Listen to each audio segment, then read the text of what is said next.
여러분, 거리에서 완전히 짓밟힌 시위가 어떻게 18년이나 이어진 독재 정권의 심장을 멈추게 만들었을까요? 좀 이상하죠? 오늘 들려드릴 이야기는 바로 1979년 대한민국을 뒤흔들었던 부마 항쟁에 대한 정말 놀라운 이야기입니다. 한 독재자가 자기 신복이나 다름없던 정보부장의 손에 암살당합니다. 엄청난 사건이죠.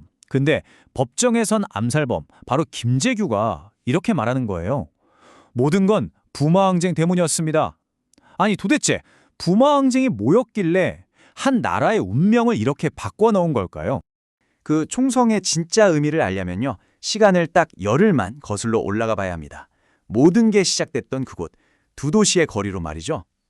네, 바로 부산과 마산입니다. 여기서 시작된 아주 작은 불씨가 어떻게 걷잡을 수 없는 불길로 번져나갔는지 그 긴박했던 닷새 동안의 기록을 한번 따라가 보시죠. 자, 이 타임라인을 한번 보세요. 이게 진짜 순식간에 벌어진 일이에요. 16일에 부산 대학생들 시위로 조그맣게 시작했는데 바로 다음 날 시민들이 막 합세하면서 그냥 도시 전체가 들고 일어난 거죠. 심지어 경찰서까지 공격을 당하고 그러다 18일에 정부가 이거 안 되겠다 싶었는지 군대를 투입하는 계엄령을 선포하거든요.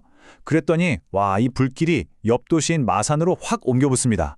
19일에는 노동자들까지 거리로 쏟아져 나오고요. 결국 20일에는 마산까지 군대가 쫙 깔리게 되는 거죠. 이게 전부 단 닷새 만에 벌어진 일이라는 게 믿어지시나요? 여기서 정말 흥미로운 지점이 보입니다. 바로 이 구호의 변화예요. 처음엔 독재 타도 같은 정치적인 구호들이 막 외쳐지다가 어느새부턴가 배고파서 못 살겠다는 이 절규가 함께 터져 나오는 겁니다. 그러니까 정치적인 분노에 먹고 사는 문제라는 기름이 확 부어진 거죠. 이건 그냥 학생들만의 시위가 아니었어요. 도시 전체가 말 그대로 한 팀이 된 겁니다.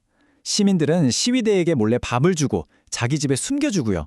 심지어 경찰이 쫓아오면 도시 전체가 약속이라도 한 것처럼 일제히 불을 꺼버리는 소등 시위까지 벌였습니다.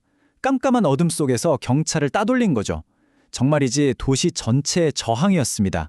아니 근데 대체 왜 사람들이 이렇게까지 분노했던 걸까요? 무엇이 이 평범한 사람들을 거리로 내몰았을까요? 그 이유를 알려면 당시 한국 사회를 덮쳤던 두 가지의 거대한 위기를 같이 봐야 합니다. 마치 폭발 직전의 화약고에 불을 붙인 두 개의 도화선 같았다고 할 수 있는데요. 바로 경제 위기하고 정치적인 모욕감이었습니다. 하나는 당장 내 지갑을 위협했고 다른 하나는 사람들의 자존심을 정면으로 건드렸던 거죠. 구체적으로는 이랬습니다. 갑자기 2차 오일 쇼크가 터지면서 월급은 그대로인데 물가만 정말 미친 듯이 올랐어요. 여기에 새로 생긴 부가가치세라는 세금은 작은 가게를 하던 상인들을 벼랑 끝으로 내몰았죠. 특히 공장이 많았던 부산하고 마산은 아주 직격탄을 맞았습니다. 공장들이 줄줄이 문을 닫으면서 일자리를 잃은 사람들이 거리에 넘쳐났거든요. 말 그대로 생존의 위기였던 겁니다. 그런데 바로 이 위기 상황에 기름을 붓는 정치적인 사건이 터집니다. 당시 야당의 리더이자 부산이 정치적 고향이었던 김영삼 총재가 국회에서 강제로 쫓겨난 겁니다. 이건 그냥 정치인 한 명의 문제가 아니었어요. 특히 부산 시민들 입장에서는 이건 자신들의 자존심을 대놓고 짓밟은 정말 참을 수 없는 모욕으로 받아들여진 거죠. 이렇게 분노한 시민들에게 돌아온 정부의 대답은 대화가 아니었습니다.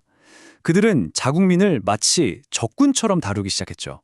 그리고 여기서 정말 충격적인 사실이 드러나는데요. 바로 편의대라는 조직의 존재입니다. 이게 뭐냐면 민간인 옷으로 갈아입은 최정예 특수부대원들이에요.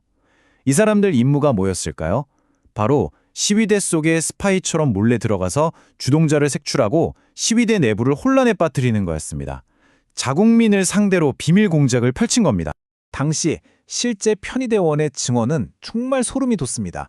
우리의 임무는 시위대가 되는 것이었다. 그리고 학생들이 시위를 하기도 전에 함정을 파서 미리 잡아넣으려고 했다는 거죠. 이건 명백한 불법 공작 활동이었습니다. 심지어 박정희 대통령은 군과 경찰에게 경력금이라면서 1억 5천만 원이라는 거액을 내려보냅니다. 근데 진짜 놀라운 건요. 이 돈이 시위대를 재판해야 할 법원하고 검찰에까지 흘러들어갔다는 사실이에요. 한마디로 돈으로 모든 국가기관을 매수해서라도 이 시위를 막아보겠다는 의지였던 거죠. 하지만 정권의 이렇게 잔혹하고 무리한 대응은요. 전혀 예상치 못한 결과를 낳았습니다. 바로 최고 권력층 내부에 치명적인 균열을 만들어버린 겁니다. 자, 이게 진짜 결정적인 부분인데요. 당시 중앙정보부장이었던 김재규가 이 보고서를 딱 받아본 거예요. 체포된 사람들 명단을 보니까 어라? 학생은 10%밖에 안 되고 나머지 90%가 전부 평범한 시민이랑 노동자였던 겁니다. 이 숫자를 딱 보는 순간 김재규 머릿속에서 뭔가 쿵 하고 울렸을 거예요. 아, 이건 그냥 학생들 시위가 아니구나. 이건 국민 전체의 저항, 그러니까 밀란이구나.